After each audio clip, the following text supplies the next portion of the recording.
selamat pagi pendengar dimanapun kamu berada. Senang sekali tentunya kebersamaan kita hari ini ya. Dan kembali saya Fitriani Rahman menemani. Dan tentu di spesial program kita di bulan Ramadan ada Mozaik Ramadan. Dan di kesempatan untuk hari ini, tepat di hari Rabu 6 Mei 2020. Dan tentunya menyenangkan ya, karena aktivitas yang sudah kita lakukan juga di tengah pandemi COVID-19 lebih banyak di rumah, dan tentunya dengan adanya tentunya tausiah yang bisa menemani kita, itu bisa menyejukkan hati kita di bulan suci ini. Baik, bersama dengan saya Ustaz Andi Hadi Indrajaya ya. Assalamualaikum. Waalaikumsalam warahmatullahi wabarakatuh. Iya, bagaimana kabar Ustaz? Alhamdulillah, baik Bu. Alhamdulillah sehat. Oke, memang kita harus selalu menjaga kesehatan ya di tengah pandemi COVID-19 ini. Iya, benar-benar. Betul. Iya, apalagi ini kan sudah ada informasi kalau PSBB di Kota Makassar akan diperpanjang ya. Iya, itu jadi bagian dari akan semakin banyak.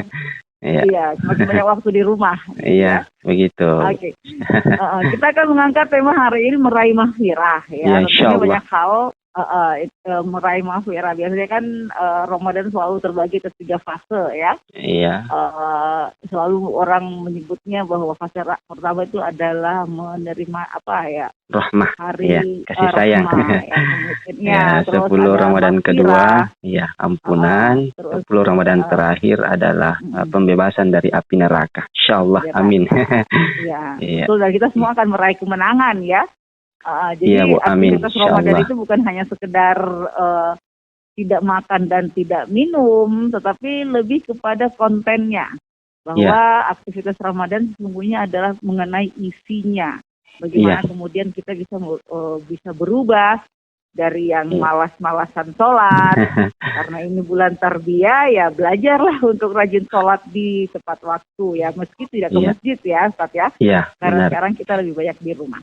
Baik, silakan Ustaz, kita akan meraih mahfirah insyaAllah, dan langsung saja tentunya memberikan pemaparan awal bagaimana kemudian apa yang sebaiknya kita lakukan ketika kita ingin meraih mahfirah di bulan Ramadan. Tafadhol Ustaz. Oh iya, terima kasih banyak. Bismillahirrahmanirrahim.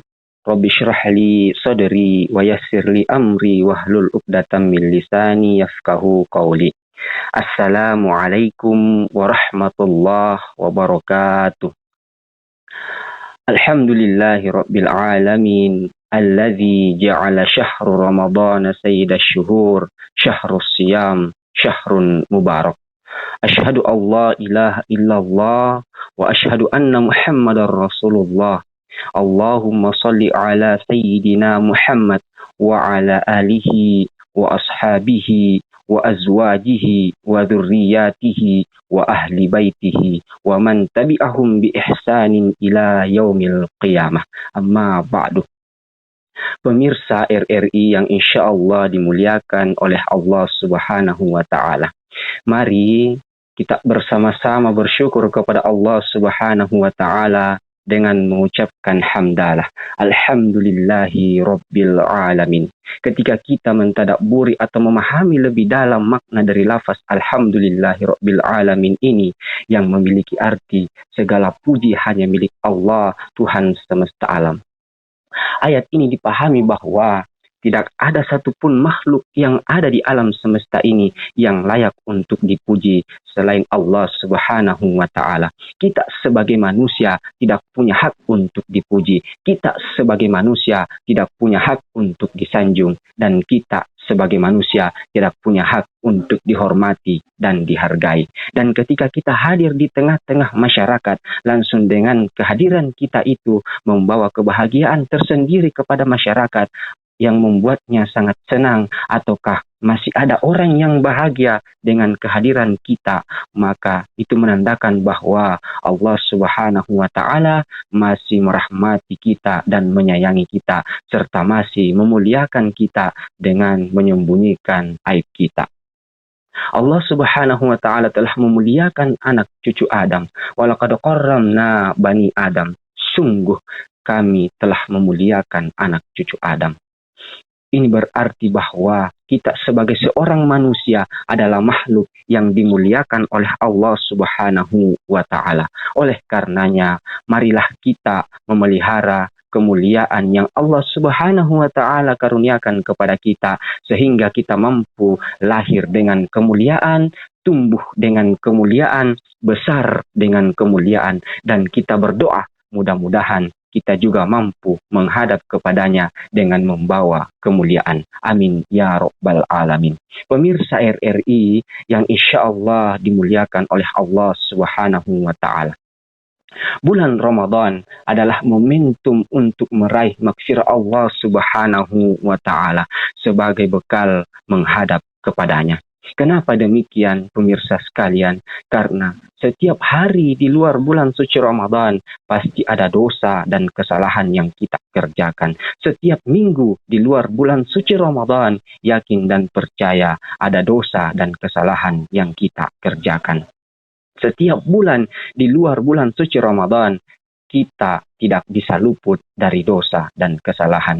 Namun, kita tidak perlu khawatir dengan dosa apapun yang kita kerjakan. Karena Allah Subhanahu wa Ta'ala sendiri yang Maha Pengampun, yang memiliki ampunan yang amat-amat luas. Dan andai kata seseorang datang dengan membawa dosa yang pun sepenuh langit dan bumi, maka Allah Subhanahu wa Ta'ala akan datang kepadanya dengan pengampunannya yang lebih besar melebihi langit dan bumi. Jadi pengampunan Allah lebih besar dibandingkan permohonan ampun dari hamba-hambanya. Allah Subhanahu wa Ta'ala berfirman di dalam Al-Quran, A'udzu billahi minasyaitonir rajim. Wa may ya'mal su'an aw yadlim nafsahu thumma yastaghfirullaha yajidihi Allahu ghafurur rahim.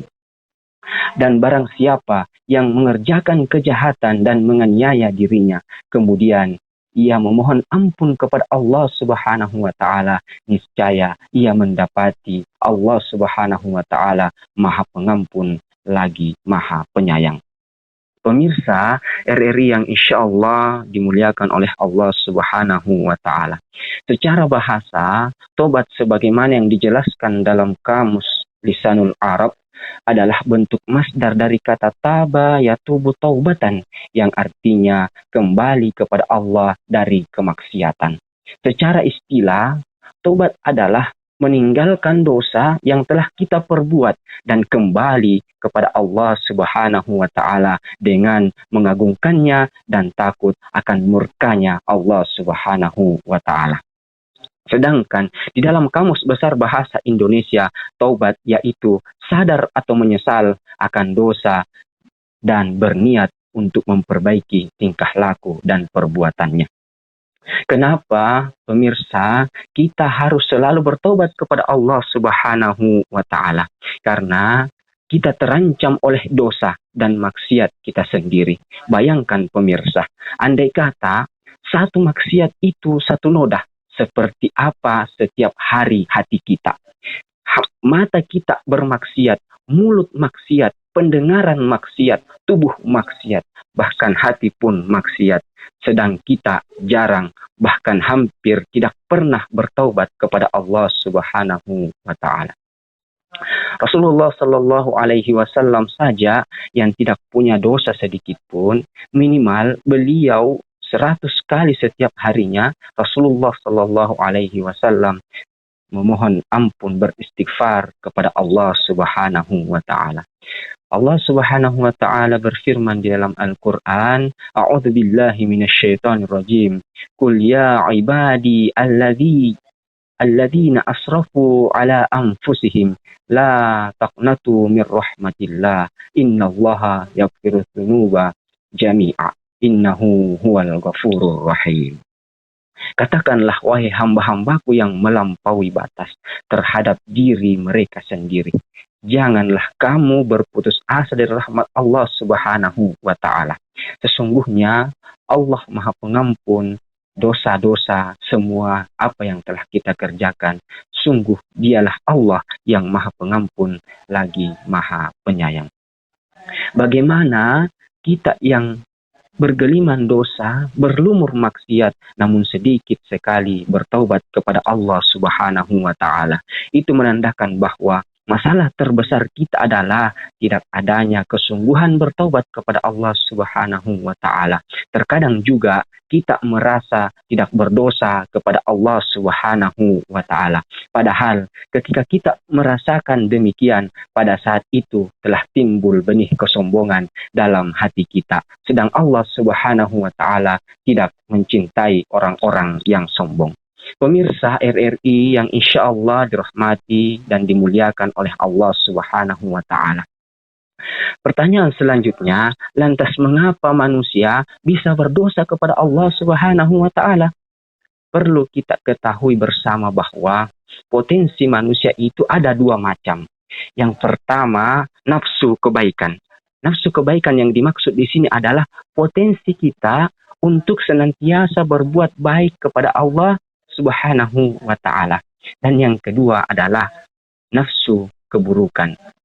Yang dimaksud dengan nafsu keburukan yaitu potensi untuk berbuat jahat kepada Allah Subhanahu wa Ta'ala atau tidak mengikuti perintah dan larangan Allah Subhanahu wa Ta'ala. Allah Subhanahu wa Ta'ala berfirman dalam Al-Qur'an, A'udzu billahi minasyaitonir rajim, fa'alhamaha fujuraha wa taqwaha. Maka Allah Subhanahu wa Ta'ala mengilhamkan kepada jiwa manusia jalan kefasikan dan jalan ketakwaan. Bulan suci Ramadan ini adalah kesempatan untuk kita melatih potensi kebaikan yang Allah Subhanahu wa Ta'ala karuniakan kepada kita. Yang pertama yang harus kita latih adalah dengan berpuasa Ramadan. Karena apa tujuan dari puasa Ramadan itu sendiri? Nah, tujuan dari puasa Ramadan adalah untuk meraih takwa. Lantas, apa yang dimaksud dengan takwa? Takwa menurut Amirul Mukminin Khalifah Sayyidina Umar bin Khattab radhiyallahu an diibaratkan seperti orang yang berjalan di atas duri dengan penuh kehati-hatian.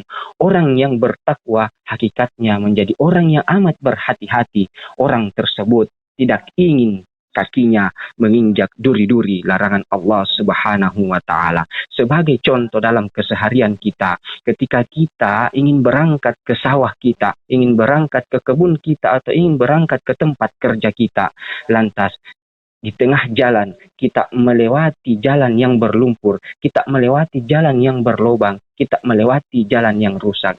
Agar supaya kita bisa selamat dari jalan itu, maka kita perlu menghadirkan kehati-hatian untuk melewati jalan tersebut. Maka seperti itulah gambaran takwa, bahwa dimanapun kita berada, kita harus senantiasa berhati-hati menjaga diri kita dari berbuat dosa kepada Allah Subhanahu wa Ta'ala. Rasulullah Sallallahu Alaihi Wasallam bersabda, Ittaqillah haitsu ma kuntah. Bertakwalah kepada Allah Subhanahu wa Ta'ala dimanapun engkau berada. Kemudian yang kedua, dengan membaca Al-Quran. Selain disebut bulan puasa, Ramadan juga dijuluki dengan bulan Al-Quran. Bahkan kemuliaan bulan suci Ramadan sendiri tidak bisa lepas dari peristiwa diturunkannya Al-Quran. Allah Subhanahu wa Ta'ala berfirman di dalam Al-Quran, Syahrul Ramadan alladzi unzila fihil Quran hudal linnas wa bayyinatin minal huda wal furqan. Bulan Ramadan adalah bulan yang di dalamnya pertama kali diturunkan Al-Quran sebagai petunjuk bagi manusia dan keterangan-keterangan yang nyata yang menunjuk kepada kebenaran dan membedakan antara yang hak dan yang batil. Adalah Rasulullah Sallallahu Alaihi Wasallam setiap malamnya di bulan suci Ramadan, beliau itu selalu didatangi oleh malaikat Jibril. Malaikat Jibril mengecek hafalan Al-Quran Rasulullah Muhammad Sallallahu Alaihi Wasallam. Demikian juga dengan para salafus saleh. Mereka adalah sosok-sosok yang paling kuat interaksinya dengan Al-Quran di bulan suci Ramadan. Salah satu contohnya Khalifah Sayyidina Utsman bin Affan adalah salah seorang sahabat yang bisa mengkhatamkan Al-Quran sehari sekali. Sedangkan Imam Syafi'i pernah mengkhatamkan Al-Quran pada bulan Ramadan di luar sholatnya sebanyak 60 kali. Yang berarti bahwa dalam sehari beliau menghatamkan 2 kali Al-Quran. Dan masih banyak lagi contoh-contoh lain oleh para salaful ummah dalam berinteraksi dengan Al-Quran di saat bulan Ramadan. Dengan adanya virus corona ini yang membuat kita lebih banyak di rumah, tentunya pilihan untuk lebih banyak membaca Al-Quran adalah pilihan yang terbaik. Orang yang makin jauh dari Al-Quran, maka akan semakin jauh dari takwa. Dan orang yang jauh dari takwa akan dekat dengan sifat fujur atau sifat kefasikan. Apa yang dimaksud dengan fasik? Yaitu orang-orang yang lupa kepada Allah Subhanahu wa Ta'ala, lalu Allah Subhanahu wa Ta'ala menjadikan mereka lupa kepada mereka sendiri. Mereka itulah orang-orang yang fasik. Pemirsa RRI yang insya Allah dimuliakan oleh Allah Subhanahu wa Ta'ala. Ampunan Allah Subhanahu wa Ta'ala sangatlah luas, dan Allah Subhanahu wa Ta'ala sangat senang memberikan ampun kepada hambanya. Sampai-sampai dikatakan, seandainya manusia tidak berdosa atau tidak memiliki dosa kepada Allah Subhanahu wa Ta'ala, maka Allah Subhanahu wa Ta'ala sendiri akan menciptakan makhluk lain yang berdosa agar Allah Subhanahu wa Ta'ala yang Maha Pengampun itu memberi pengampunan. Allah Subhanahu wa Ta'ala sangat gembira menyambut hamba-hambanya yang ingin bertaubat, yang ingin memohon pengampunannya, sampai-sampai setiap taubat dan permohonan ampun dari seorang hamba selalu didahului dengan pemberian sesuatu kepada makhluknya agar manusia mau bertaubat. Pernahkah kita, pemirsa, merasakan kesedihan dan kegelisahan, namun pada saat itu tidak ada lagi orang yang bisa membantu kita? Maka itu adalah salah satu peringatan dan undangan dari Allah Subhanahu wa Ta'ala kepada manusia untuk segera kembali kepada Allah Subhanahu wa Ta'ala, beristighfar dan memohon ampun kepadanya. Setelah ada keinginan dari manusia untuk memohon ampun, ketika itulah Allah Subhanahu wa Ta'ala yang berwenang memberikan pengampunan. Sehingga manusia dapat lahir kembali seperti semula, tidak memikul dosa sedikit pun. Semoga kita meraih hal tersebut. Semoga kita selalu diberi pertolongan oleh Allah Subhanahu wa Ta'ala sehingga bisa menjalankan puasa Ramadan dengan sebaik-baiknya. Amin ya rabbal alamin. Dengan demikian,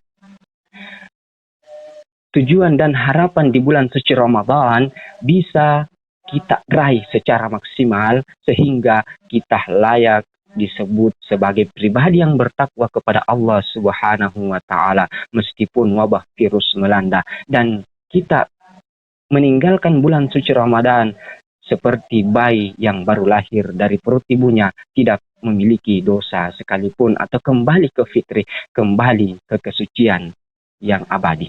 Demikian yang sempat kami sampaikan. Jika semua harta adalah racun, maka zakat, infak, dan sedekah adalah penawarnya. Jika seluruh umur adalah dosa, maka takwa dan taubat adalah obatnya. Jika seluruh badan adalah noda, maka Ramadan pemutihnya. Selamat menunaikan ibadah puasa 1441 Hijriah. Mohon maaf lahir dan batin.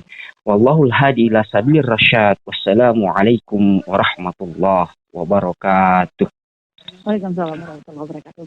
Cukup panjang